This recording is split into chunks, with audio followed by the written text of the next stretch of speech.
Hi everyone, welcome back to the channel. So today we're going to talk about Avatar: The Way of Water.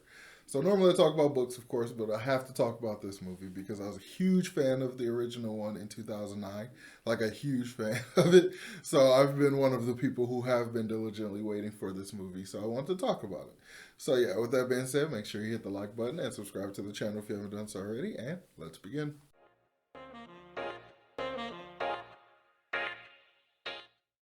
So, Avatar: The Way of Water. I really, really liked it. I mean, that kind of goes without saying. Like James Cameron, like, has he ever made a bad movie? Like, I don't think he ever has.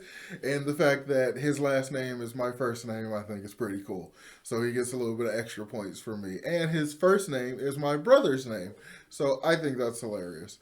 Um, but in general, yes, I really like this movie. But I don't think after I saw it Sunday, so I've sat on it for a little bit. So I don't honestly think I like it as much as I like the first one, because the first one honestly felt like it was able to just kind of be itself. It felt like a beginning, middle, and end, just one singular encapsulated story. And I tend to like those more than stories that feel like they're a part of a series, which was my biggest negative opinion of this one. So I'm going to continue to talk about it a little bit, but I'm going to try to keep it as spoiler free as possible, and then we're going to talk in depth with spoilers about more specific things that made me feel the way I feel. But like I already said, I feel like this one really kind of feels like one in a series. Like it really feels like an actual series. Like my biggest, well, apart from the fact that it feels like it's a series, like I really just wanted more. Like even 3 hours of actual runtime, I'm like I just need more time to know more about all these characters, more about the setup and stuff. So that is honestly a negative, but it's kind of one of those leave them wanting more type negatives. So I don't know. It's kind of a not real negative. I don't know. Whatever. It's negative, but I don't really like dock the movie points for it, if that makes any sense. But the plot, of course, similar to most of James Cameron movies, it's a very simple plot, simplistic story that is purely about emotion. He basically uses these kind of formulaic storylines to basically allow any viewer, anyone who watches it, to kind of feel familiar in the story, so they kind of know where the story goes. So it allows them to really like feel the characters, and allows the emotion of the situation to take precedent instead of like trying to follow along a plot that may or may not be hyper complicated, like to where you would lose the emotional resonance of the characters.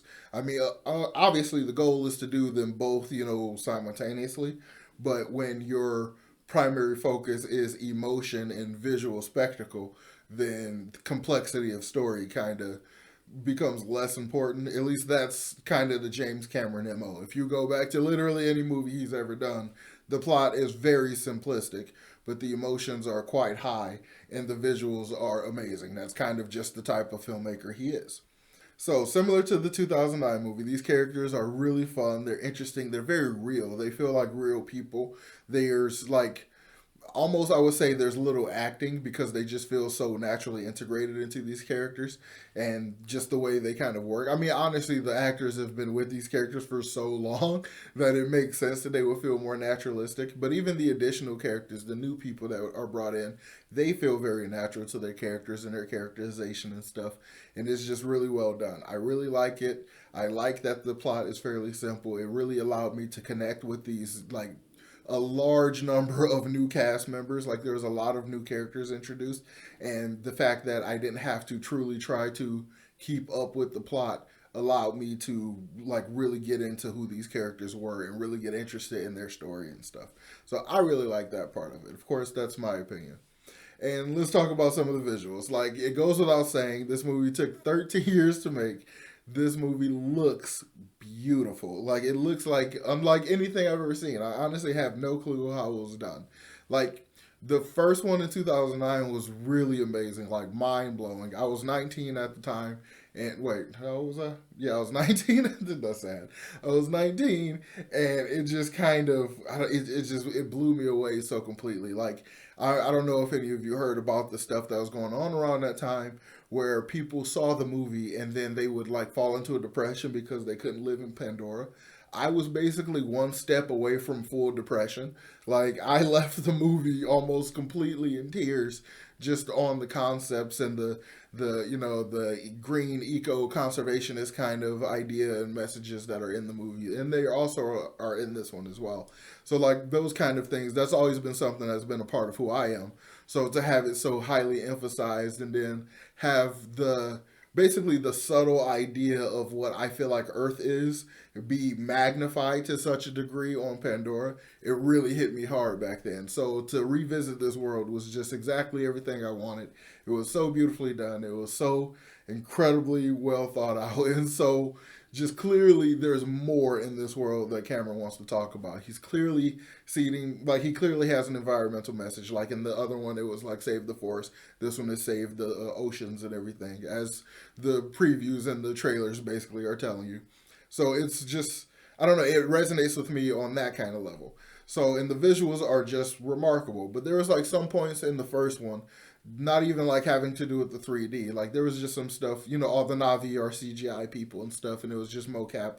So the integration with the regular actors with the CGI models, sometimes it wasn't perfect. There were little pieces like where there would be contact made where it was noticeable to me, like because it was like the contact, the actual touch contact didn't feel real. It just, it was just off a little bit. Kind of like in She-Hulk where regular Jen tries to hug Bruce as the Hulk and stuff. And I mean, granted, that was levels and just eons worse, but it was noticeable in Avatar. But in this one, there's stuff that I'm just like, how? It's never ceased to like stop amazing me just how he does this stuff. Like, I mean, yes, I heard there was parts where he had to basically invent technology in order to make this stuff work, but without having any detail and not knowing what specifically was invented or where it's integrated. Like, I have no idea what to look for.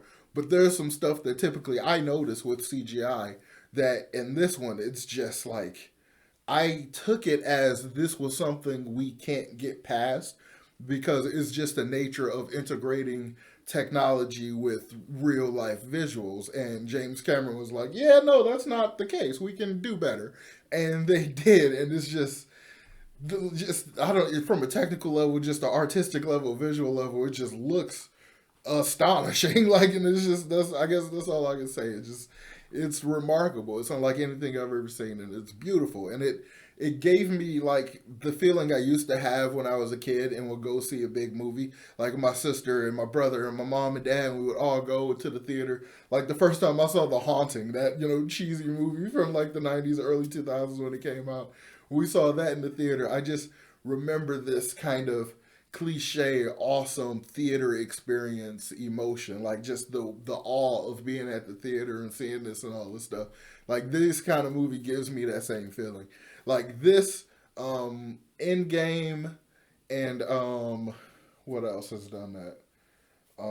Probably like Batman v Superman, I think, something like that. And I mean, I guess kind of Zack Snyder's Justice League, but I watched that on my home TV, so the experience was lessened. But those are probably the last. No, no, sorry, not Batman v Superman. Man of Steel. Those are the last, like, well, including Avatar, obviously. These are the three times I can distinctly remember seeing a movie and just feeling that childlike wonder, that just awe in the theater, like being amazed at what you're seeing.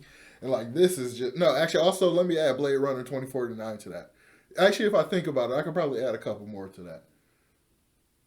Actually, that's all I can think of on top of my head. But in general, that feeling that I get so rarely of going to see a movie and having it just look epic, having the most amazing, epic, huge visual experience. The entire thing that theaters are supposed to be there for, like that whole movie going experience. Like this is the first time in a while I felt that. Like so, I'm really happy that he accomplished that, and the story was simplistic, the plot was fun, and all that stuff. But it was really, really well done. I really, really enjoyed it a lot, and I really recommend it. So yeah, that's all I'm going to say of non-spoiler. I actually managed to talk about non-spoiler stuff longer than I expected to. So let's go ahead and talk spoilers. So if you haven't seen Avatar: The Way of Water, I highly recommend it. Go ahead and see it and come back and talk spoilers with us. So yeah, spoiler warning. So I really, really like the movie, of course, as I already said. But there was some stuff in it that's just like, ugh. So the thing that like kind of bugs me that makes it really feel like a series is the thing that I am so most interested about in the story, and that's Kiri. like this idea that when they tried to transmit Grace's consciousness over to her avatar in the first movie, but she was too injured to make the transition and she died. The idea that Awa then, I'm assuming one of two things happened. Either Awa, actually three things. I'm assuming Awa either constituted themselves into Grace's body as Kiri, basically to have a physical form, or Awa constituted Grace's consciousness, what she could grab, and then added some of themselves, Awa selves, and then put that in the body in order for Grace to kind of live again. Or just kind of use nature, the nature magic, the highly complicated kind of basically nature magic setup of it to just, impregnate her in like a regular way, but she's kind of nature Jesus. Like, no matter how you spend it, Kiri is kind of nature Jesus, and it's hilarious when I think about it like that. But that's what I'm most interested from this movie to learn about. Obviously, I think anybody would. Just this incredible connection she clearly has to the planet, where she can just hack into the system and control the giant mushrooms and like do all this kind of stuff underwater, and then have them guide like the way to go help find her parents and her sister and stuff. Like that stuff was insane to me. I thought it was beautiful, and I really, really want more of that. But that's clearly the setup for the sequels, which is just one of those things about movies existing in a series that I really don't care for. I hate those hanging fruits, those lingering questions and stuff, but obviously that's what runs the series. But I just kind of wish it was a little more subtle, I guess. It didn't leave me really just wanting so much more in such a dramatic kind of way. Um, so apart from Curie, I really like this idea of the evolution differences among the Navi. Like I love that old documentary Voyage to Darwin 4, like the theoretical biological evolution of alien species. I really like the theoretical paths that evolution could take. So this idea that they essentially evolved clearly at the same rate at the same time, or this implication that the Navi are so separate that they have completely different branches of evolution, to where the Metcaina are, they have basically fins and their tails are bigger and flatter to work like rudders in the water, and they have clearly evolved to hold their breaths even longer than the Navi, who can hold their breath. I mean, like than the Omaticaya, who can like already hold their breath for minutes and minutes at a time, which is already crazy. So they can hold their breath even longer, and it's just kind of insane. Like such interesting diverging paths of evolution I wouldn't really expect to happen. And if you heard that bark, that's my dog. That's another one of the reasons why my videos are kind of, I'm not very consistent right now, because getting used to having a dog is a whole thing. But neither here nor there. But I really liked all that kind of stuff, like the whole setup of that idea, that the way it continues to play out, and some of the other themes of the story, and like the way it's clearly about fathers and sons, because there's clearly a setup with Kiri and like that entire thing happening, but then it seemed like the bulk part of the story is supposed to be this idea of fathers and sons. That's where we get um, Jake's son, whose name I can't pronounce because it's just strange. But the younger son, not the older son, who's basically a perfect soldier, and Spider with Quaritch and stuff, Miles Jr. basically. Like there's clearly like this father son thing, and it's in the fact that the story is fairly cliche. It leaves, so one of the ways that the story is pretty cliche and a little generic is that, of course, Jake is not like the perfect father. He's really like proud and kind of like, I don't know, I don't want to like say favorite or anything like that, but like his oldest son is like the perfect little soldier. He's exactly basically how Jake thinks his kids should be, kind of thing. And so therefore the other one, the younger one, is slightly more rebellious and stuff like that. So it leaves Jake in this situation where he doesn't truly understand his son, but because he's like this stubborn dad or whatever, he doesn't, and he's also militaristic. So it's kind of a lot of cliches that you would see in other movies and stuff, because he is militaristic and he's kind of a jarhead and stuff like that, and he's just had no real parenting skills and stuff. So he ends up in this situation where he doesn't really understand his son, and he doesn't really take the time to truly try to understand his son, and it causes this rift. But the way it was handled and the way it was resolved, it wasn't very explicit. It was done in an interestingly subtle way, where by the time Jake really does understand his son, he just says, "I see you," which is like, a huge kind of a huge thing in the Navi culture. Like, it means so much more than just "I see you." So like he finally does, and it's kind of handled like that. It just kind of, he says it. We are to assume that he has learned his lesson and he understood it, because you can kind of see it happen. So that's what I mean more about when I say James Cameron allowed the emotions to take precedent and try, like, let those lead the story, because you can get all of that from it without any dialogue, like without Jake explicitly saying, "Oh, I'm sorry, I wasn't paying close enough attention to you. I wasn't seeing things from your point of view," and stuff like that. So like it doesn't even really need to happen. So it's just, it works really well. So that's the two kind of primary things that's really going on in the story, and it's all wrapped in this idea of Quaritch being a basically having been resurrected in a different kind of way, where apparently with humanity we can upload people's consciousnesses and completely save and back up their consciousness like data. So Quaritch's entire memory bank and all that stuff, up until the point they went and fought that battle where he dies, has been backed up. And then growing another Navi the way they did for Jake and all the other avatars, they basically downloaded his consciousness into that Navi, and now he's resurrected as a Navi. And it's really interesting to see him and a bunch of other Marines they did the same thing to, kind of basically be on this blood mission to purely just go get Jake. Like, the setup now is humanity has colonized Pandora. They're there. They have permanent residence going on. They don't look like they're leaving anytime soon. And there's just so many of them. They have so much technology. The Navi, even if they all banded together, couldn't really stop them or like undo what's happening right now. So it's less dealing with, getting rid of the aliens and kicking them off world, and more like dealing with just kind of sins of the past while being a parent, while kind of starting this new level of, you know, having to deal with the colonizers essentially. And that's kind of seems like where the story is going. And we basically don't get too much of humanity, which I find interesting. And we just kind of get that play. But we see Spider, who was a kid that was left behind when all the other humans left, who has basically been raised by Jake's family because he always comes over and hangs out with the Navi and stuff. He's basically Tarzan with the dreads and loincloth and everything. It's kind of hilarious. But the character really is so thin. He only exists purely to set up Quaritch's redemption arc, which I think James Cameron is definitely doing. So we're going to lead him down this path of, now he's a Navi, now he's native to Pandora essentially. So his just disdain and not caring about the environment, stuff like that, is eventually going to have to get learned out of him, because in this one he also started to go native and started to try to go down the journey that Jake did with the help of his son.